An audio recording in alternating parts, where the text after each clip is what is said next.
Hi, everybody. Welcome to another edition of the Food and Farm Show. I'm Gil Dominguez. And I'm Cheryl Noble. Today we're coming to you from the Nevada City Winery. They're having their annual open house and bottle your own wine event. And you know, this is a really fun event for the community in this particular winery, and we really haven't focused on how important the wineries are or the grape growing industry in our community, but we'll be bringing to you that on future episodes. And it is a big industry, a big part of our agriculture. So I'll be interviewing the winemaker a little bit later, Mark Foster, and also on our show, Gil. We'll have another edition of Backyard Chickens with Janey Powers. And then, as you all have read, recently we had an egg confiscation, and this brings up the whole issue of food safety, food freedom, regulation, over-regulation that we want here in Nevada County. We will be looking into that subject a little bit further today.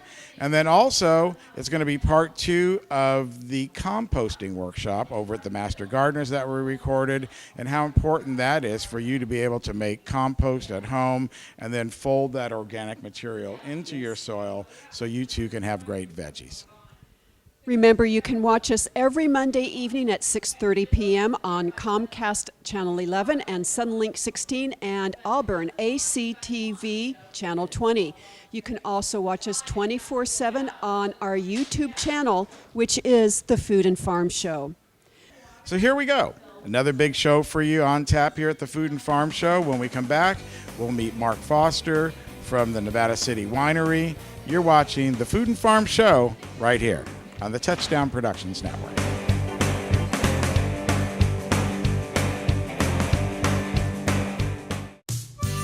Grass Valley Hay and Feed Supply is dedicated to the health of your pets and livestock. They offer the top brands of nutrition and carry the complete line of products from Bar Ale and Purina Animal Feeds, along with Diamond and Canaday. They carry rice and wheat hay bales for your gardening needs, as well as alfalfa, grass hay, and grain for your livestock. It's Grass Valley Hay and Feed Supply, supporting Nevada County agriculture since 1992. Spring is here. Time to visit the Garden Center at A to Z Supply. We have everything you need to plant it, grow it, preserve it, and eat it.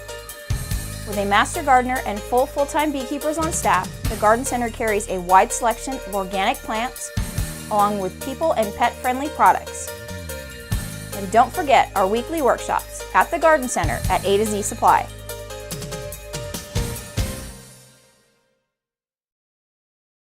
Nevada County Farm Supply has been part of the agricultural scene since 1993. Their staff consists of a certified crop advisor, licensed pest control advisor, and irrigation auditor. In Penn Valley, they have a full-service nursery with over 500 varieties of plants and garden enhancements. In Grass Valley, they have a warehouse full of soil amendments, fertilizers, and nutrients. Nevada County Farm Supply, powerful knowledge and innovative solutions. Briar Patch Co-op Natural Foods Community Market offers organic produce from over 30 regional farms and buys local organic produce from farms like River Hill, Sweet Roots, First Rain, Pyramid, and Mooney Flat. You can trust the Patch to hold their producers to the highest standards and always be certified organic. So get to the Patch, the Briar Patch, for organic produce. Welcome back to the Food and Farm Show. As you know, today we're coming to you from the Nevada City Winery right here in Nevada City. It's their big open house and wine bottling event. Our very own Cheryl Noble had a chance to talk with winemaker Mark Foster. I'm here with Nevada City Winery's winemaker, Mark Foster, and we're down in the cellar where they are bottling their own wine. Thank you, Mark, for taking some time. It's busy. It's very busy. This is probably our biggest event of the year.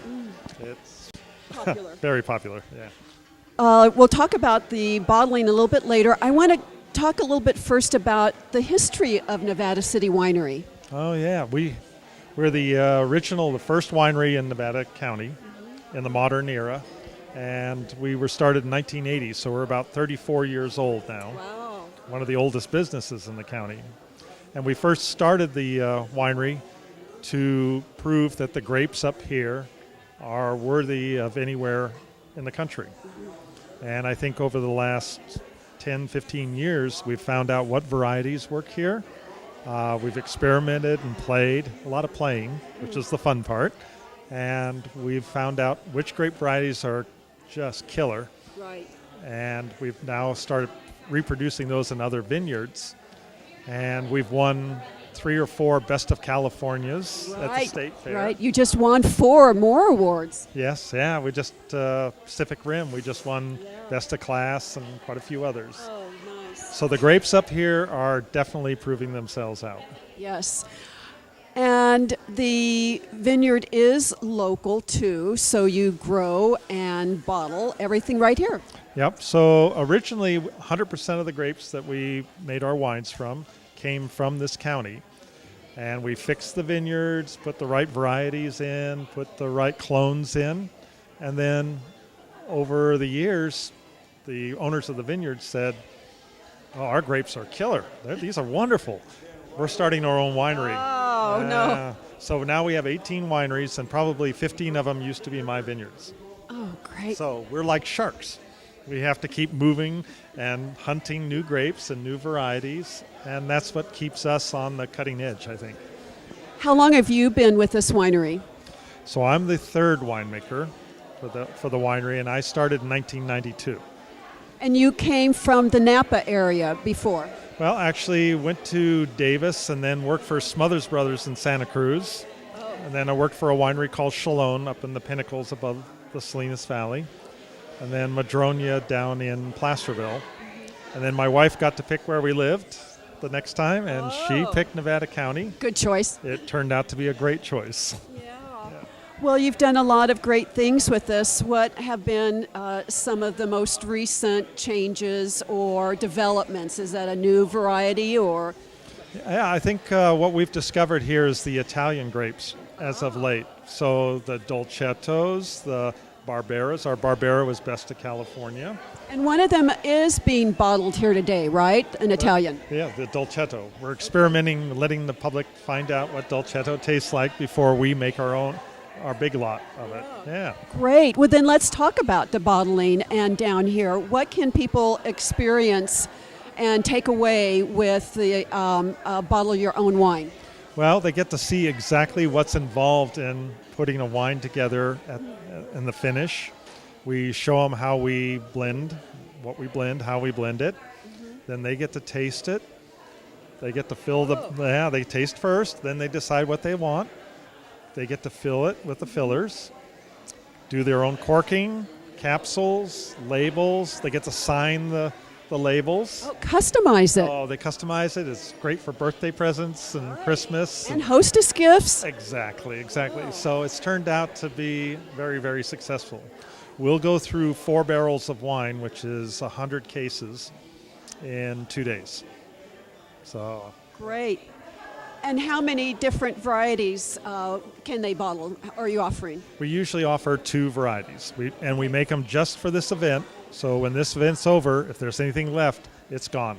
Okay. It's only available these 2 days. Get it while you can. Yeah, exactly. All right. Well, I have to confess, my absolute favorite local wine is your Sonata, the blend of the white with the Chardonnay and Sauvignon Blanc. Sauvignon Blanc, yeah. That's really nice. I And always that's love from it. a vineyard actually just right up the hill in Nevada City. Really? Yeah. So it's up on Cement Hill. Very interesting. I like it even better. Of course. All right. Thank you, Mark, so much. This is a success, and look forward to doing it again next year. My pleasure.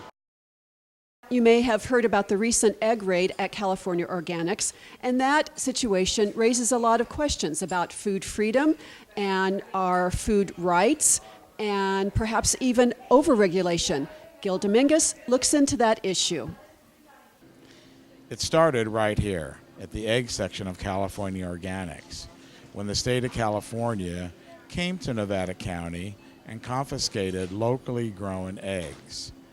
This act has raised lots of concerns and questions here in Nevada County. Questions about food freedom, questions about our heritage to grow food, and answers from state officials and local officials as to what are the procedures, how do they benefit us here in Nevada County, and how we can change them.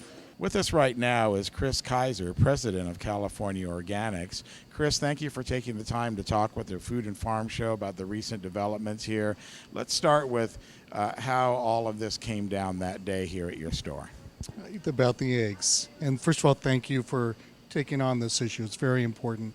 Well, essentially, we support smaller farmers when we can, smaller producers. And we have this one vendor. She's an individual. All she has is her eggs. And she would come in and bring her local eggs in here, and we'd in turn sell them to the customer. These eggs would get repacked in cartons that customers would bring back in, and then we would give those to her. She would then take the eggs and bring them back here. We got visited by the government, and they didn't look kindly upon that. So they pulled the eggs. They said these eggs are now no longer available, even though she had crossed out the name of the vendor and wrote in local on the carton. And I said, well, what does she have to do? So they kind of gave me a little explanation on she had to be certified producer, she had to pay a $15 fee and produce the eggs and label them in a certain way. So she did this, and she got her own cartons and started bringing back in the eggs, and then we got the same visit and from the Department of Ag, and they once again pulled the eggs, and this time they pulled them, they said, because there wasn't a safe handling label on them. Well, the safe handling label basically says don't eat the eggshell. I'm being a little bit facetious there, but cook the eggs completely and hold them at 45 degrees. No one was at risk for these eggs. I said, can't you just call her up and have her come down and put her sticker on these? But instead they wanted to pull them, and that was it. And that's the unfortunate thing is that our government in this particular situation is being adversarial to a very small producer, and that's all she has is her eggs. And instead of helping her actually survive and be able to put these out there, they were more oppressive and kind of over the top as far as how to deal with this. So, I mean, she has corrected the situation since then, but it's unfortunate that she had to go through this process. They wouldn't even let me give the eggs to my staff. They said, no, these are all going to be trash. So it just, it's a little bit out of control, and should have been handled, in my opinion, should have been handled differently. Having the state be involved, it's based on a complaint issue, right? That's correct. Now, is there any way to know who the complainant was? Is it a due process situation where the people have a chance to know who this is? Is it anonymous? Are we just supposed to trust the government that there has been a complaint without any factual information or paperwork trail or anything like that? I have been unable to find the path to the complainer. Not that I wanted to go after them, but I just, for information, I don't have that wisdom on how to get through that governmental path. Was this a question that was asked when they came here? Did you ask them who made a complaint, or was there a response to that? Our question was not so much coming from that, but so what more of a generalized thing? What stimulated this? Why are you here doing this for these particular products? Now, if you can, because nobody was here that day except for you and your employees, can you paint that picture of how it all came down? Were you up in your office at the time and somebody notified you that the state was here? How did that all come down? How did that work? Obviously, you don't know me. My brain is a sieve. So where I was exactly, I don't know. It was in the back by our produce ordering desk.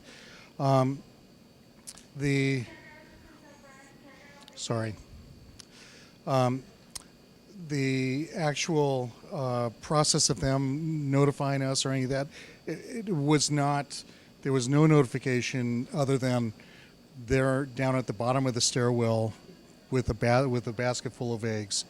Other than that, That's how they showed up. So they came, took the eggs off the shelf, then notified you or store management that the action was being taken. That's correct, right. And what's been the response? There's been an article, of course, in the Union to follow up on this story, and you were quoted in there. Has there been any response from your customers or from the public that you've heard of? Yeah, I haven't had any negative response. Anybody that has commented on our Facebook page or with us directly has been very supportive. And it's about the local community, about supporting ourselves, and about being able to feed ourselves. Food's a basic ingredient, and if we can't have some say in that component of control of what we're eating and how we get our food, it becomes a little bit scary for people. And I'm right there with them. I think that as consumers, we need to be more empowered and more empowered in this scenario of how products get to the shelf and get on our plates. Has there been any contact with the store, with the local ag commissioner or local ag commissioner's office on what happened or your remarks? Because there was some remarks in the paper from them as well. My understanding is that one of the people that was here was from the local office. As far as direct communication, I have not had any. No. Now, where do we go from here? What's the advice that you would offer to people on how to move forward? This isn't the first time that there's been a confiscation in our county. Are there any things that you can point to where how do people could get involved, or what is the solution to this situation that we're in? Well, I think that this is kind of one of those things where government's not going to respond if we're not talking to the government, if we're not letting our representatives know we're concerned here, and whether that's the county people, the city people, the state people, and even the feds. And the higher up you go, the less your voice is going to be heard, but you need to contact your representatives, let them know what's going on, and let them know what's important to you as far as your food and the quality of the food, and being able to know where your food is coming from and what's in your food. It's part of the concern. I'm going to take this down a different path, but the GMO situation, same thing. It's about wisdom about your food and being able to make the right choices that you want to make for you and your family. And if we don't have the knowledge, if we don't have that ability, then we're going to be out of the loop. And so I think just getting your representative involved and stay vigilant and read your labels and know these things about your food supply. Joining us right now to discuss this important local issue is former mayor, city council person, and local food advocate, Reinette Senum. Reinette, thank you so much for spending the time here on the Food and Farm Show. Thank you, Gil. Now, the egg confiscation has created a lot of interest in local food advocacy here. What have you heard from your corner of Nevada City and Nevada County on this?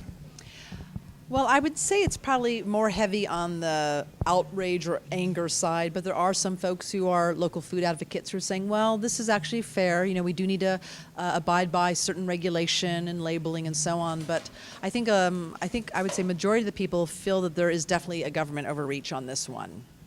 Now, you're no stranger to regulations, sitting on the council, and regulations were passed during your tenure. They were examined. How do we live in that world and balance local freedom or maybe a history of growing and sharing food in our culture that goes back hundreds of years with the rise in regulations? Well, I think when you look at these issues, you can't just look at it out of context. You have to look at also the large, broader political landscape. And a lot of people in the local food movement have been watching certain raids, like SWAT teams coming into Rossum Foods down in the Bay Area, have been looking at regulations, actually really supporting more big business, big ag. And so we've been kind of watching this trickle-down effect ultimately. And what we need is regulation that actually protects the consumer, but is fair, not heavy-handed. What we're seeing with this egg issue is this is disproportionate to what was really going on. This was about once you purchase the eggs, this is what you should do. That's what the label was about. And we had the egg police come in. And so, we are looking right now at this political landscape around food where we want GMO labeling, we're not getting it. People want there to be Roundup bans so we're not poisoning ourselves, we're not getting it. We want small local agriculture to be supported and subsidized instead of big agriculture, we're not getting it. But what we're getting is somebody coming in to a little old grandmother saying, you labeled your eggs wrong. And so when you look at this, you can't just look at the one little isolated incident. You actually have to look at the whole entire landscape. And when you do, you realize that the heavy hand is coming down to the small, farmer or rancher, and big ag and big pharma and so on are kind of getting away with almost anything they want. Now, this, as we've stated before, was the state coming in here, agents coming up from Sacramento, and there was no local enforcement of this. Where does that distinction differ, and should there be more local control? Well, I believe that we're going to be seeing more local control. I think that even just with the court case we saw 7-0 in favor of local ordinances as far as pot cultivation, they're saying, yes, you do have the right to make these decisions on a local level. Well, I believe that should also be applied to farming and local agricultural practices and selling and bartering and so on. And I think what we're going to be seeing, because I'm hearing this and watching this develop, is that you're going to have more county-wide bans, let's say, on GMOs or Monsanto, or a ban on Roundup, or freedom to produce your own food to your own standards. So you're going to be seeing a lot more action on the local level, because basically at the federal level we are not being heard.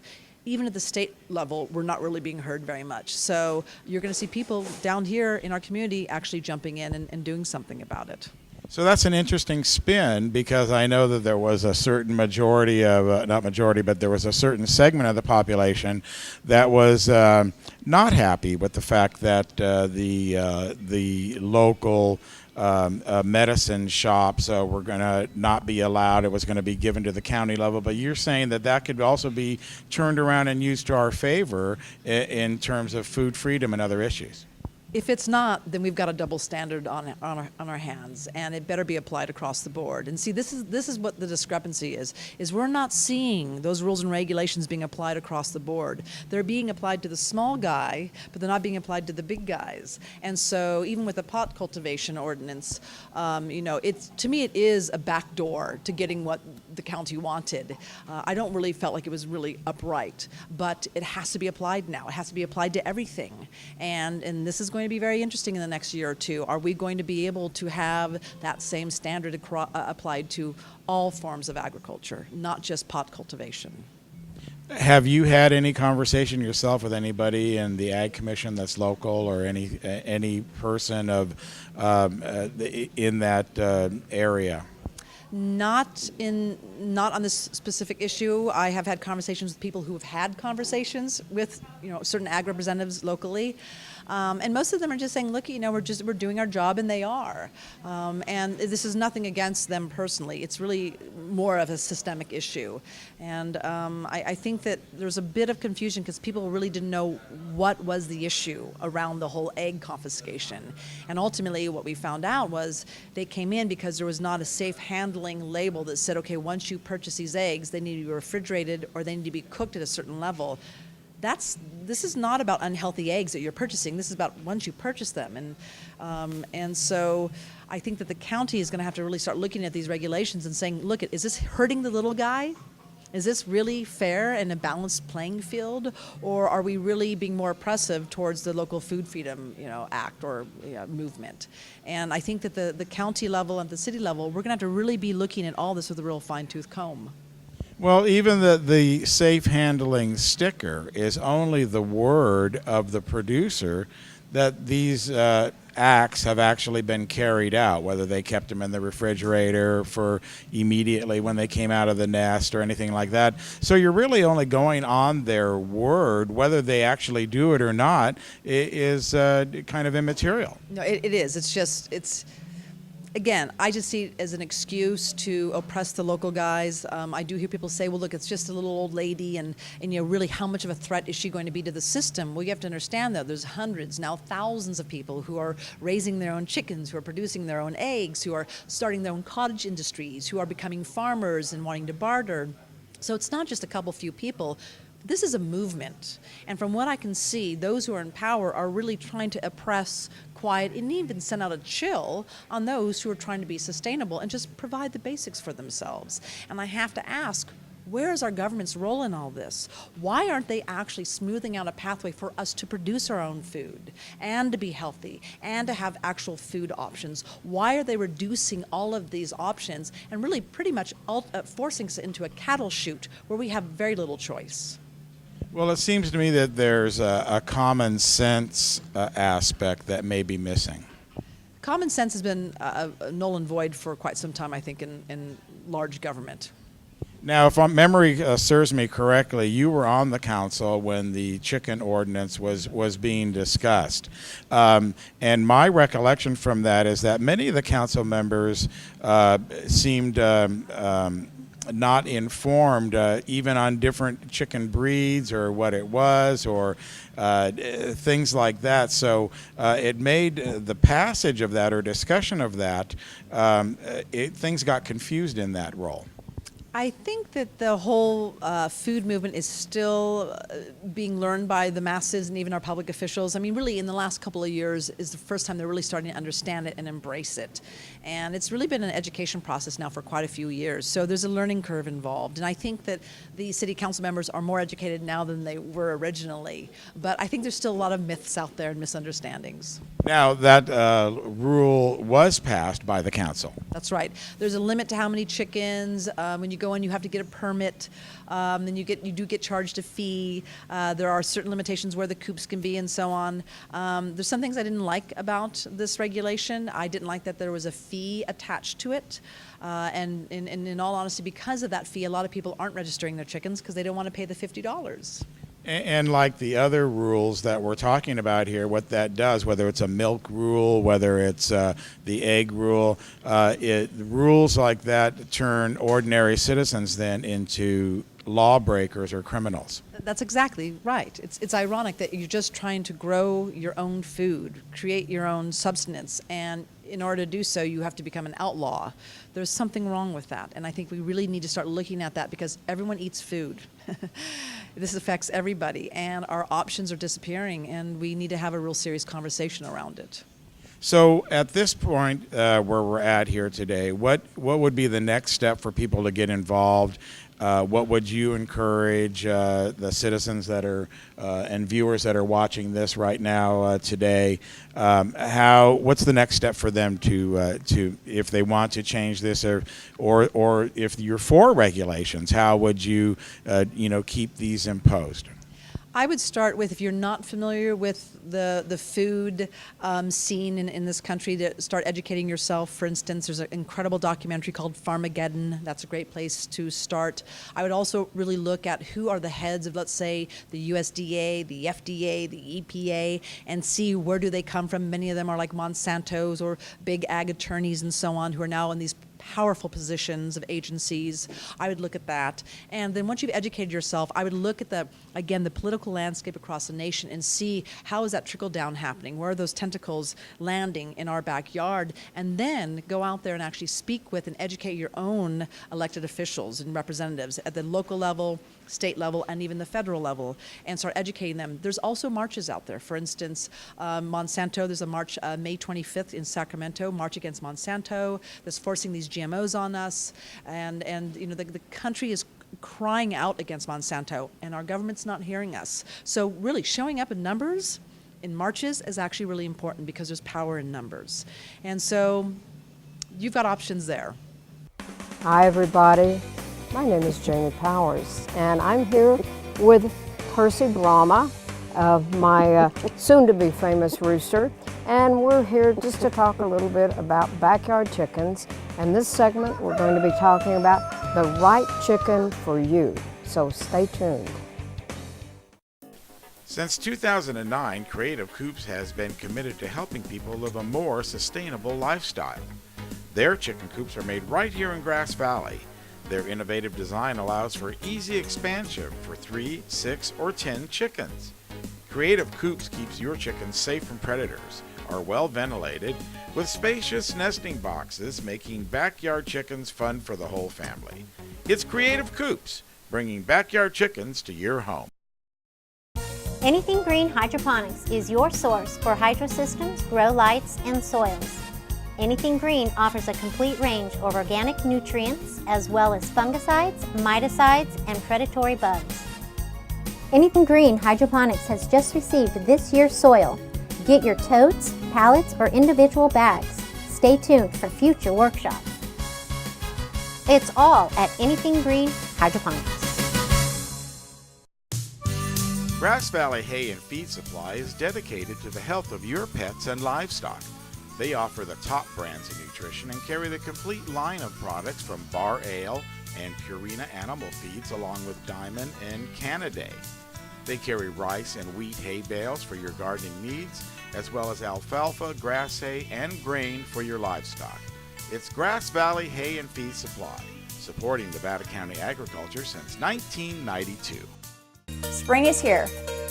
Time to visit the Garden Center at A to Z Supply. We have everything you need to plant it, grow it, preserve it, and eat it. With a master gardener and full-time beekeepers on staff, the Garden Center carries a wide selection of organic plants, along with people and pet-friendly products. And don't forget our weekly workshops at the Garden Center at A to Z Supply.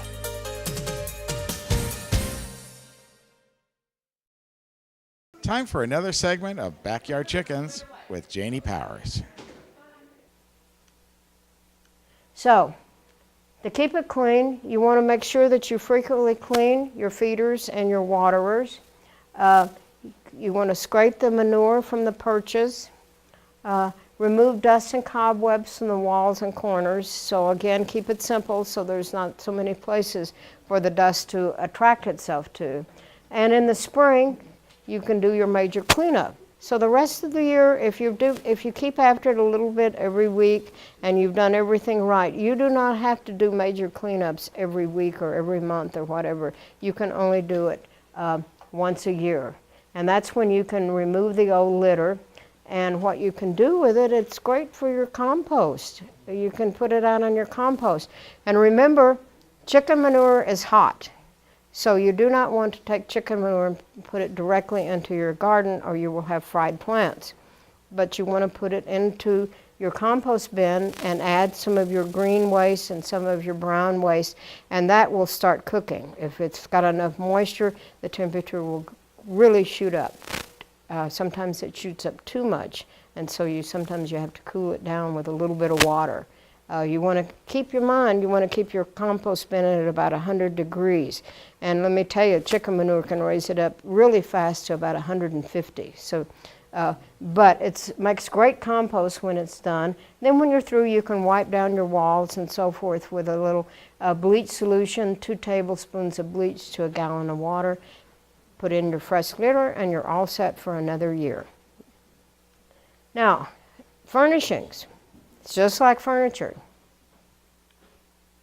Here we have 2 different kinds of furnishings. The one on the left is a chicken feeder, and I have a sample of that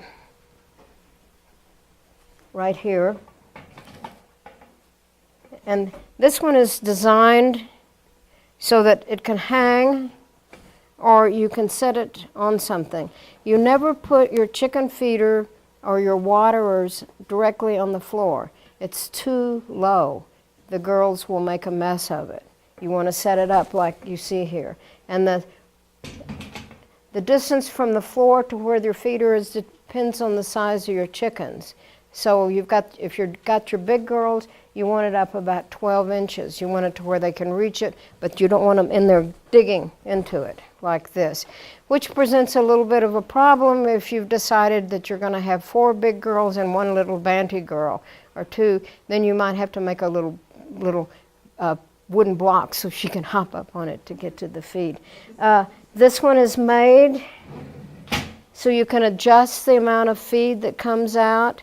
This is really going to let it pour out, or you can move it up to adjust it so less feed comes out. It has a cute little rolled edge to it. It's not there because it's cute.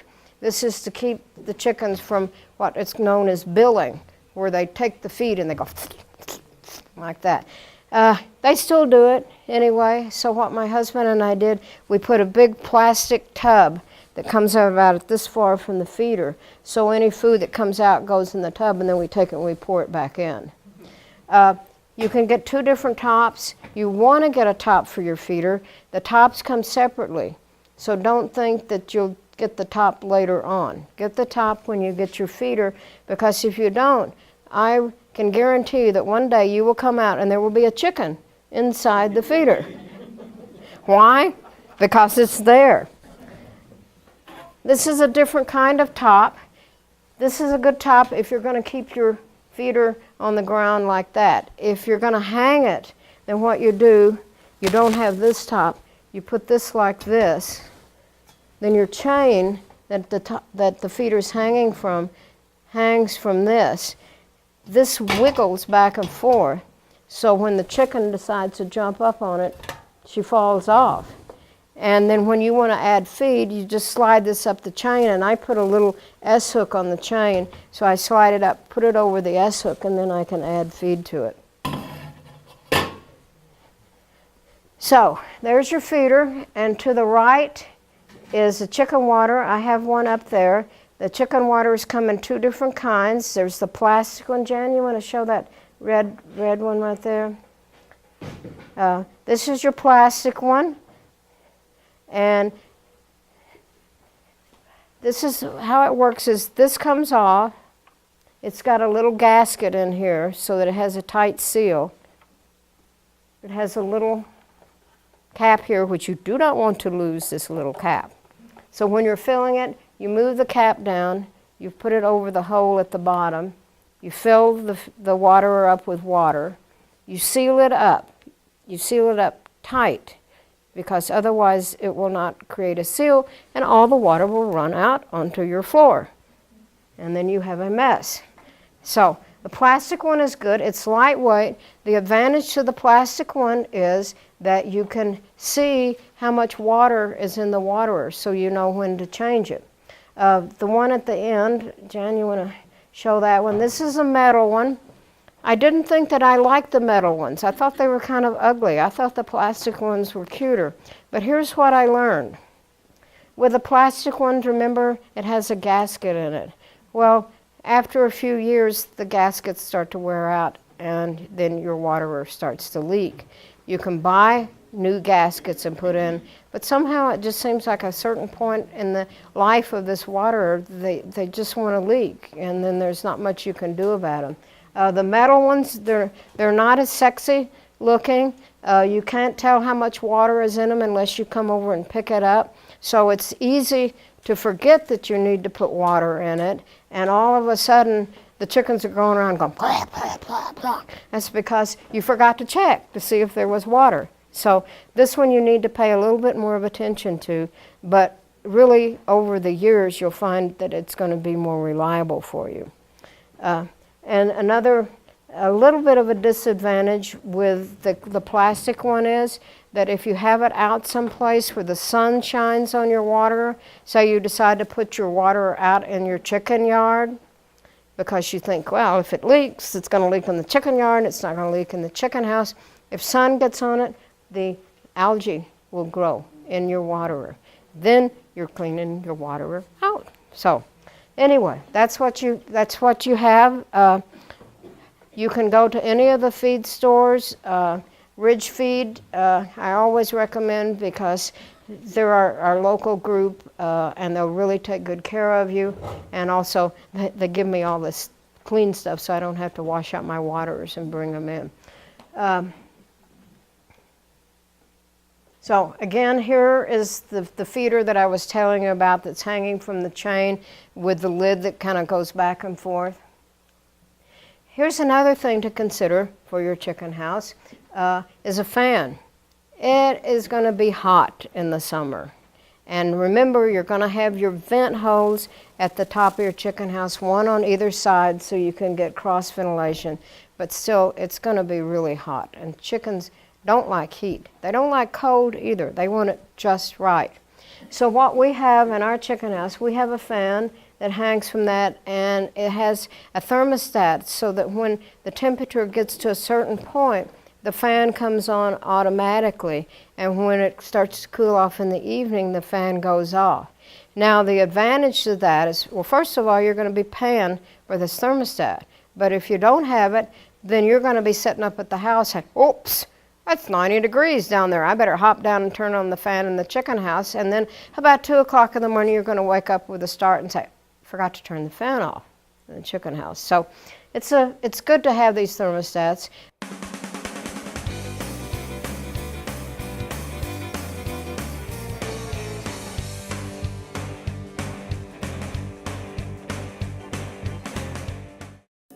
Since 2009, Creative Coops has been committed to helping people live a more sustainable lifestyle.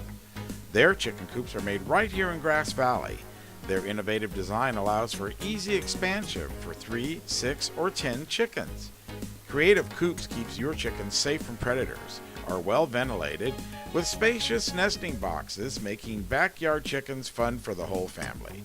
It's Creative Coops, bringing backyard chickens to your home.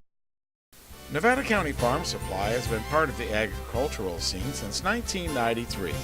Their staff consists of a certified crop advisor, licensed pest control advisor, and irrigation auditor. In Penn Valley, they have a full-service nursery with over 500 varieties of plants and garden enhancements. In Grass Valley, they have a warehouse full of soil amendments, fertilizers, and nutrients. Nevada County Farm Supply, powerful knowledge and innovative solutions.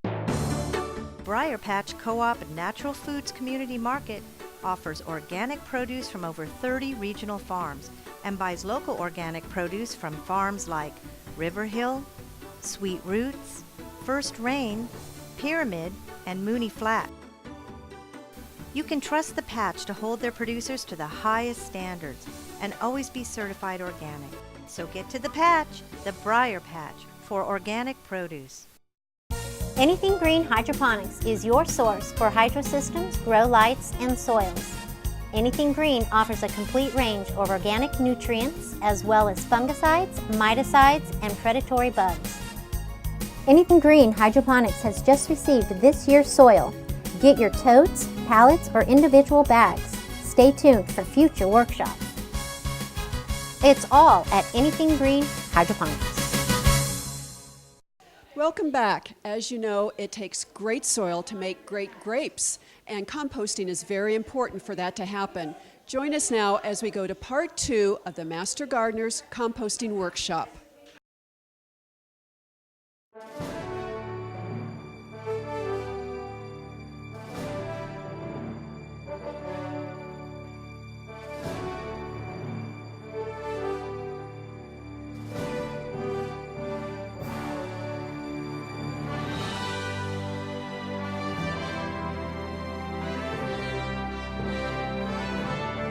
So instead of doing the traditional thing, which would be to turn the outside uncooked edges into the inside to cook, we have excavated a hole and put it all to the sides. So now we're going to take all of this out of the biostack. And boy, is that a fat worm. So we know it's not really hot. We can also feel that it's not hot. But this can just toss him a... There you go. So what we've got here is some stall waste with shavings that's just been sitting and not decomposing. We've got a, I don't know what that is, piece of trash. Bag. And we have some Eggshells.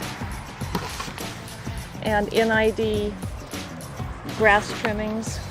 So all this stuff did not have the volume to get hot, and we hope to heat it up in our big cauldron over there.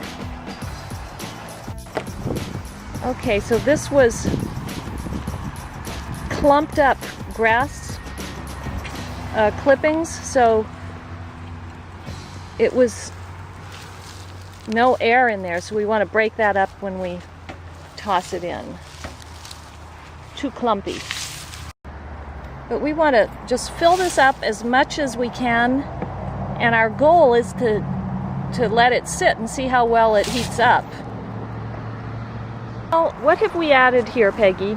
We have added some nice fresh horse manure, as well as some orange peels and other kitchen waste, and mixing them a little bit, spreading them out. So we're finding that this old pile has soggy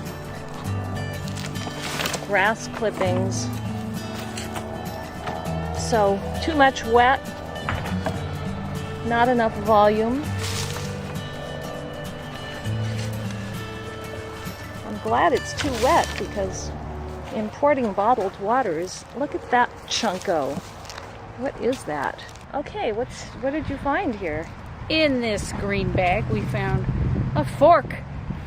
Someone had a very efficient clearing the table, clearing the kitchen into the compost heap, and they left their fork in it. What are those green bags? One of our children uses this. They buy them. They're supposedly compostable. They will degrade. You can keep your kitchen trimmings in it and throw it straight into the compost heap. We're going to experiment and see what happens.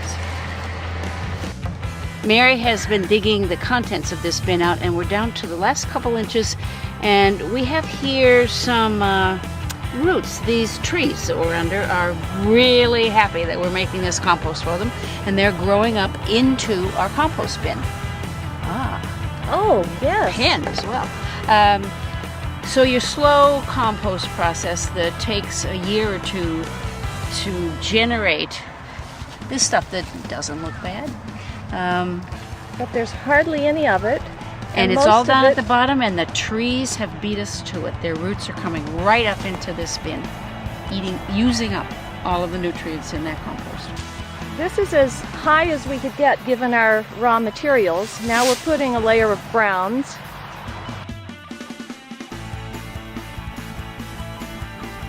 These are problems with synthetic fertilizers that you dodge by using your compost as a soil amendment.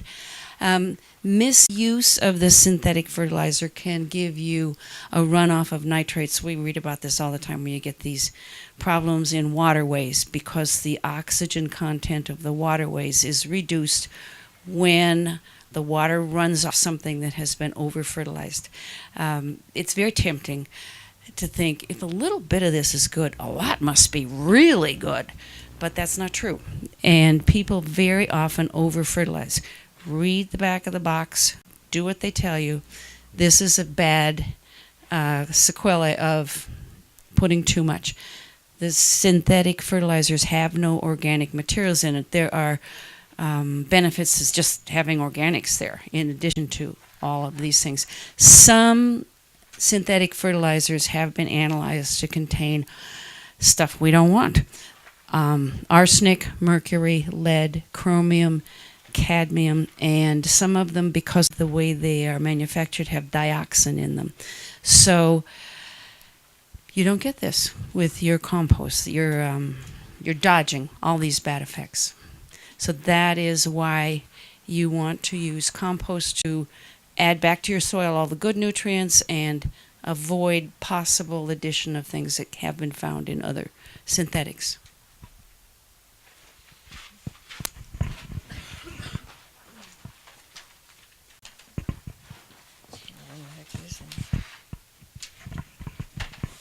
Okay, another thing that I think is very interesting is that when you use the compost and you use it consistently, as you know, as research has shown, you greatly reduce your water usage. Well, you know how far behind our rain gauge is this year? And we're not alone.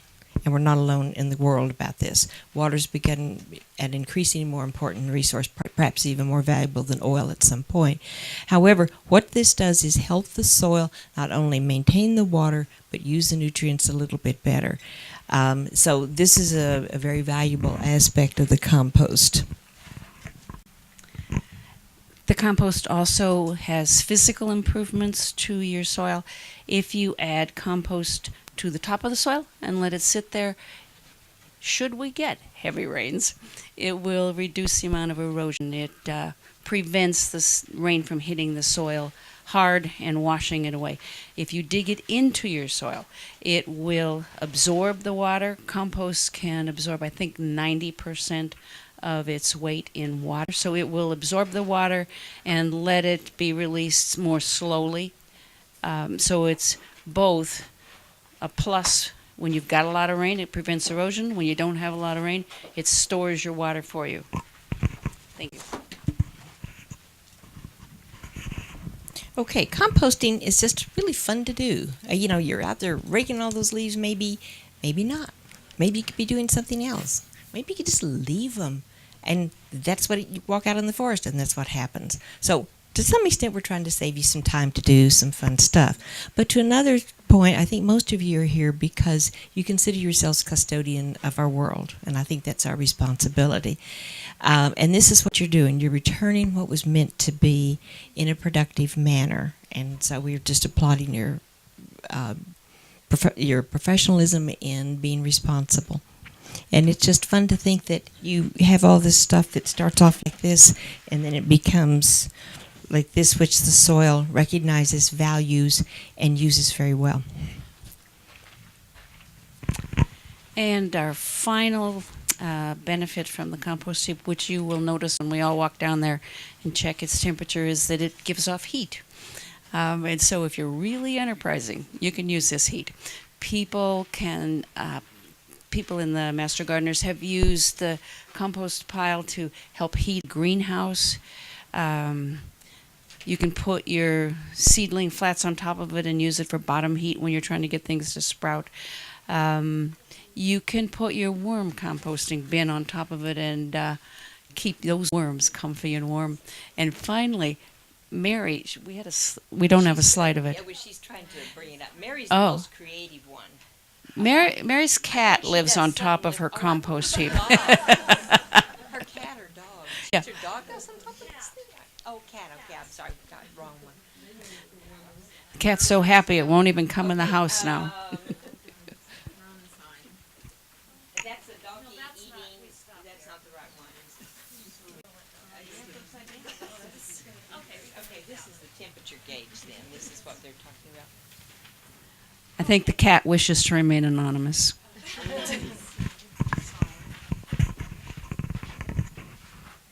Okay, so we're getting into the requirements for hot compost now. Am I in the right order? Okay. How many people have a cold compost pile that never really got hot? Anybody doing really good hot composting? Yay! Okay, well, the worms, you also have a handout that is similar to this. Those of you with a hot pile, you're in this low heat zone where a whole lot of decomposers are at work, including the worms, and they don't want heat. So you would, if I gave you worms, you'd give them, let them feed on your cold pile, or wait until your hot pile is at a temperature where they can survive. If you have a cold pile, there's absolutely no reason to turn it because you're just disrupting the organization of this whole civilization underground. You don't want to, they're sort of stratified, and you don't want to like upset them. So if you got a cold pile, just leave it and let them do their job. What we're going to demonstrate is the hot pile, which is a hot and lazy no-turn pile. The whole key to getting heat is volume, and it's a very simple recipe of browns and greens, and we'll talk about the browns and greens. But volume all at once, so like stockpiling browns and importing greens possibly. And if you have this volume, like a 4 by 4 by 4 foot bin, as we do, or it could be a pile, in the first few days, this whole community of decomposers starts building up the heat. And then when it gets up until this weed killing and pathogen, weed seed killing, pathogen killing zone, then the thermophilic bacteria are rubbing elbows, as I understand it, and creating the heat. So it has nothing to do with the outside temperature. It's bacteria-generated heat. So we're giving you a clue because of this contest. You're going to go and place your bets on what the temperature is. So on the 18th of February, this is what we did. We brought in a bunch of browns and greens. The temperature, as it should, shot up to this temperature, which is like 5 days later, 18 to the 23rd. And then for the next week, it stayed in that weed-killing zone. And then on the 1st, we added, and it spiked up, and then we neglected it. Oh, yeah, we picked up the greens from Susan's house, and we shoveled some. Yeah, we're shoveling horse manure on Monday, and then we added it. So this is the projected course. So we're up here in the question mark, which is what you're going to be guessing. And so all we've done, we've not turned it, we've added. And our goal is to maximize the compost. We don't have 3 bin system or anything, just 1 bin. So we're trying to maximize this 1 bin without breaking our backs. That's our goal. And we're also going for the highest quality. So we want all of these decomposers to then take care of everything that we haven't decomposed. These guys will be adding value. So we kind of can project that by the time we reach here, which might be like the 2nd week in May, we're going to really want them to be undisturbed as a cold pile. And there you go. Another wine batch ready to be ready for the Nevada City Winery. And another episode of the Food and Farm Show. Don't forget you can watch us every Monday evening at 6:30 p.m. Channel 11 and Sunlink 16 and also ACTV Channel 20. And anytime you want on our YouTube channel, which is the Food and Farm Show. Be sure to tune in each week as we travel around Nevada County and bring you the latest stories and news all about food, farming, and agriculture right here in Nevada County. Until next week. See you then. Bye.